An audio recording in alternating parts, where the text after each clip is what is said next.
Sa gitna po ng pagbangon ng Bohol mula sa trahedyang dulot ng lindol nitong Oktubre, unti-unti na po nakakabawi ang turismo ng lalawigan. Tuloy rin ang tradisyon ng simbang gabi ngayong magpapasko. May ulat on the spot si Ivan Mayrina. Ivan? Pia, unti-unti na nga bumabangon at bumabalik sa normal ang Bohol matapos yanigin ng 7.2 magnitude na lindol 2 buwan na ang nakararaan. Isa sa pinaka-apektado sa nakalipas na 2 buwan ay ang turismo at sa isang resort hotel nga na ating pinuntahan, hanggang 50% ang nawala sa kanilang bookings dahil sa cancellations at mga no-show o yung mga hindi sumipot sa booking dahil sa nangyaring kalamidad. Ang lindol nito Oktubre sinundan pa ng bagyong Yolanda nitong Nobyembre na bagamat hindi naman direktang nanalasa sa lalawigan ay nagdulot naman ng mga malawakang blackout. Pero ngayong Disyembre ay unti-unti na raw bumabalik ang sigla ng turismo at nanunumbalik ang tiwala ng mga turista na nananatiling ligtas at maganda ang Bohol.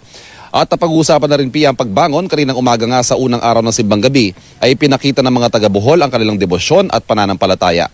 Dito sa ating kinatatayuan sa Dawis, daan-daang taong nagsimbang gabi ngayon kahit pa ang misa ay isinagawa lamang sa ilalim ng puno ng akasya. Isa ang Birhen de la Asuncion o Dawis Church sa mga simbahang ipinagmamalaki ng lalawigan na nagtamo ng matinding pinsala sa magnitude 7.2 na lindol na yumanig sa lalawigan. Katunayan hanggang ngayon ay hindi patuloy ang nalilinis ang bakas ng guho. Nag-set up lamang ng tolda bilang silong ng altar at may ilang mga bench at mga plastic na bangko ang inilagay sa paligid. Kaya ang naging diskarte ng mga nagsimba, KKB o kanya-kanyang bangko. Dumating ang marami na may bitbit na sariling bangko at mas marami naman ang pinili na lamang na tumayo. Tinanong natin ang ilan sa mga nagsimba, ano ba ang epekto ng kawalan nila ng simbahan? Bagamat aminado silang labis silang nangihinayang sa pagguho ng kanilang ipinagmamalaking simbahan, lalo lamang daw pinalakas ng lindol ang kanilang pananampalataya.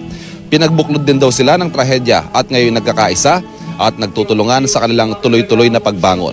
Ang simbang gabi ito raw, pasasalamat na ligtas sila at panalangin na rin na sana'y ilayo na ang Bohol at ang buong bansa sa mga panibagong trahedya. At yan Pia ang ating magandang balita mula dito sa Bohol. Balik sa iyo. Maraming salamat sa iyo, Ivan Mayrina.